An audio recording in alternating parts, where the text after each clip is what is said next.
It's time for the Morning Quickie with Sir William, the Duchess, and Cubby Kirk.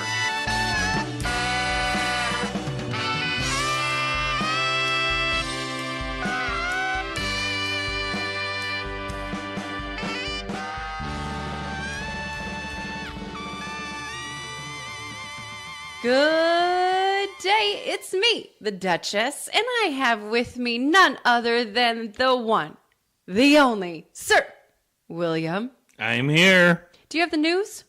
I do. You ready?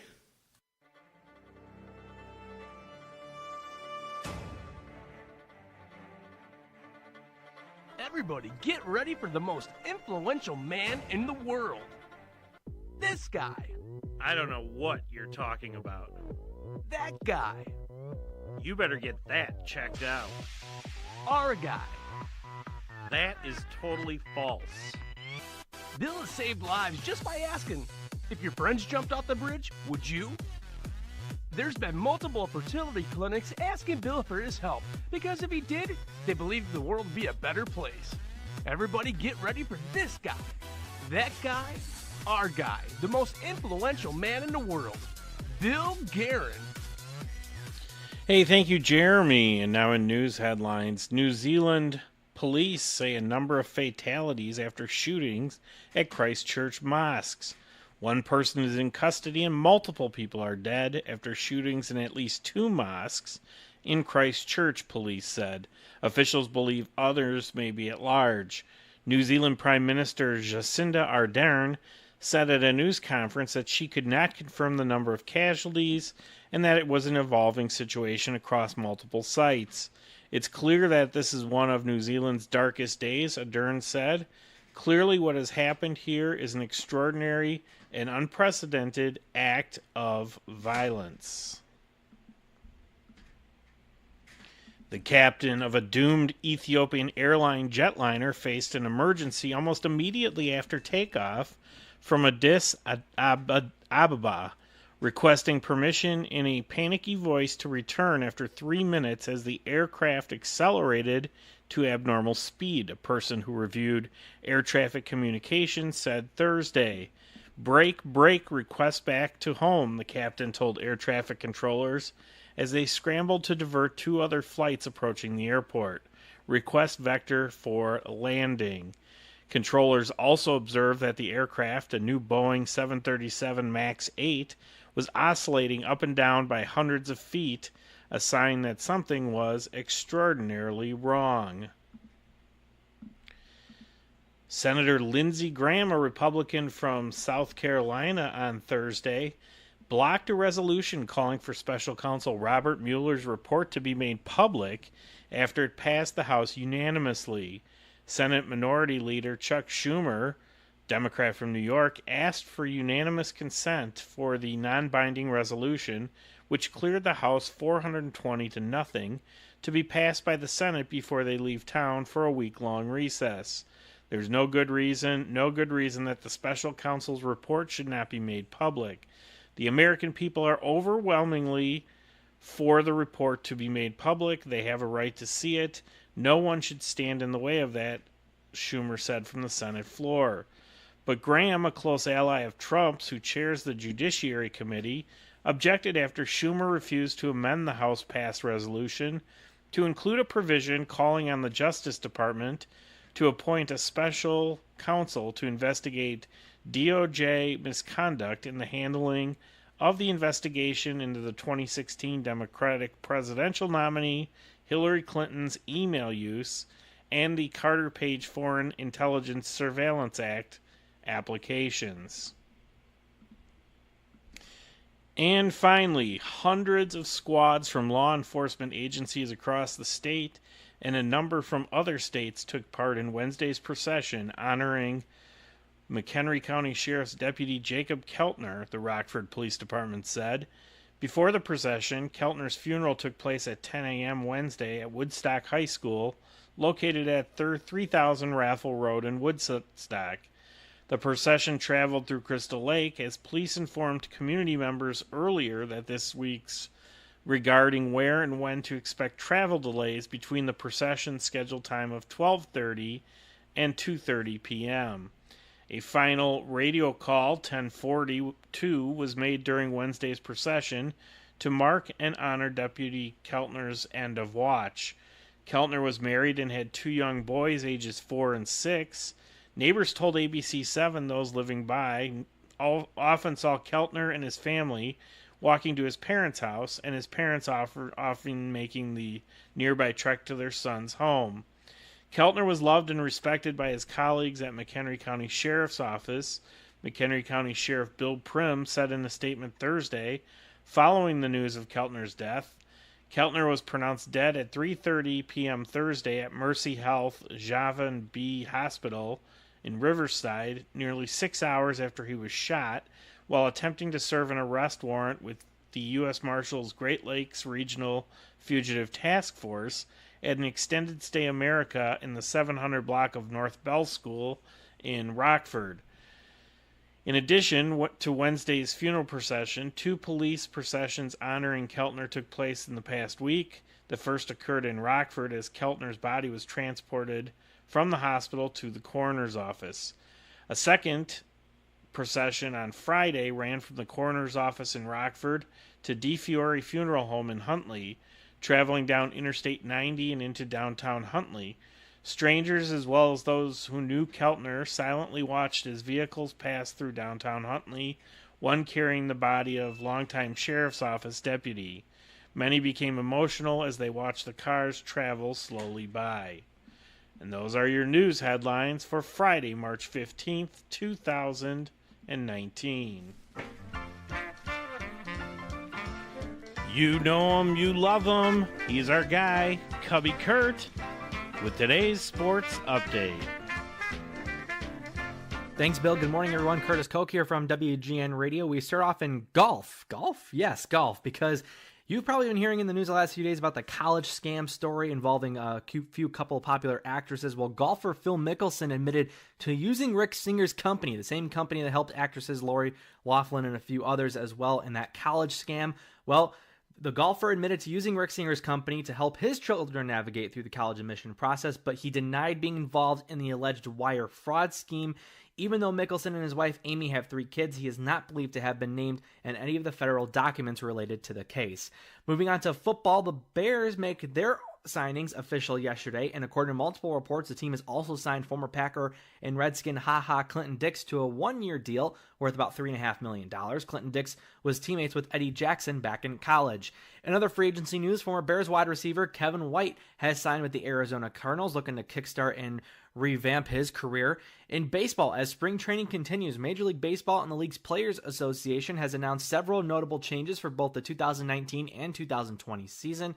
According to an official release from the 2 unions together, changes for the upcoming season will include speeding up the game and limiting mound visits, dropping from 6 per team to 5, and shortening the time between innings down from 2 minutes and 5 seconds to 2 minutes for local games. Yeah, that 5 seconds is really going to make a difference. There will only be one trade deadline, and that's going to be on July 31st, eliminating the August 31st deadline that featured players going through waivers. The winner of the Home Run Derby will also now earn a $1 million bonus, potentially creating more interest in the event. In basketball, the Clippers are hosting the Bulls tonight with a 9:30 p.m. tip-off from the Staples Center in LA. And finally, the Blackhawks visit Montreal tomorrow night to play the Canadiens. I'm Curtis Koch, and that is your morning sports update. Please follow us on social media. Our website is twogingers.com. That's gingers with a Z. On Facebook, Instagram, and Pinterest at 2gingers. And on Twitter at 2gingers. At Sir William 1015 and at the Duchess 1015. It's time. The most interesting woman in the world. Some say if she would have ran back in 2016, she would be the first woman president. The one, the only, the award-winning, the Duchess. Good morning, everybody. Curtis Koch here from the Morning Quickie Weather Center. We'll start off with today's temperatures. We should hit a high of about 37 degrees today with some mixed precipitation that should die off by the early part of the afternoon. It will be windy just like it was yesterday, although it won't be as severe, as we'll have wind gusts hitting about 19 to 20 miles per hour in some parts of the area. The weekend, though, is looking good. We'll see mostly sunny skies on Saturday with a 37-degree high with a low of 26. And Sunday, it'll warm up a little bit more with 42 degrees as your high and 26 degrees as your low. Again, partly sunny clouds in the area for Huntley residents. And now, the community calendar.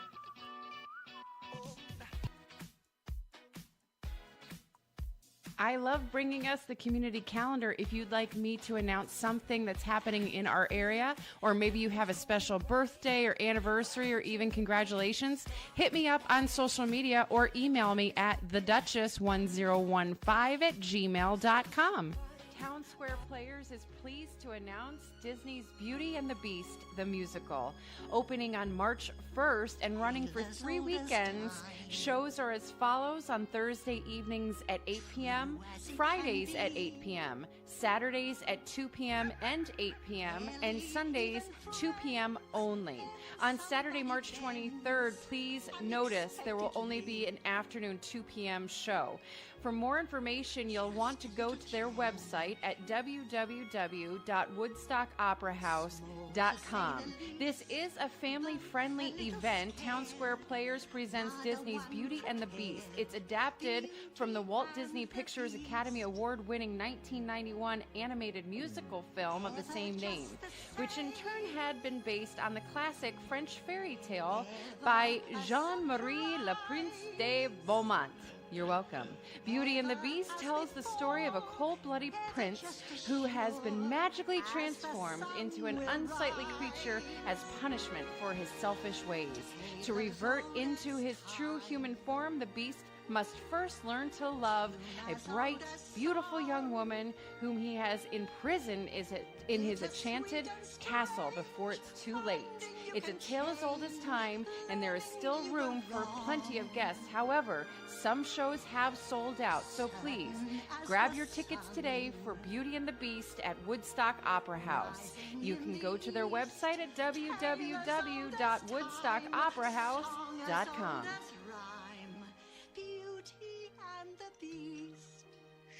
This Friday night, March 15th, come out for Family Bingo Night. It's located at Village Hall right here in Lake in the Hills at 600 Harvest Gate. You can join in this fun, family-friendly evening playing games of chance, building a leprechaun trap, enjoying pizza dinner, and at the end, playing bingo. Will you be lucky enough to win some prizes? It happens Friday night from 6 p.m. until 8 p.m. Residents pay $16 for a family of 4, $2 for each additional child over 2 years old. Non-residents, it's $20 per family of 4 and $3 for each additional child over the ages of 2 years old. Again, it's this Friday, 6 p.m. at 600 Harvest Gate in Lake in the Hills. For more information, go to their website at www.lith.org.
that things aren't going my way, 'cause that would be boring. Spend my last cent on cheese and champagne.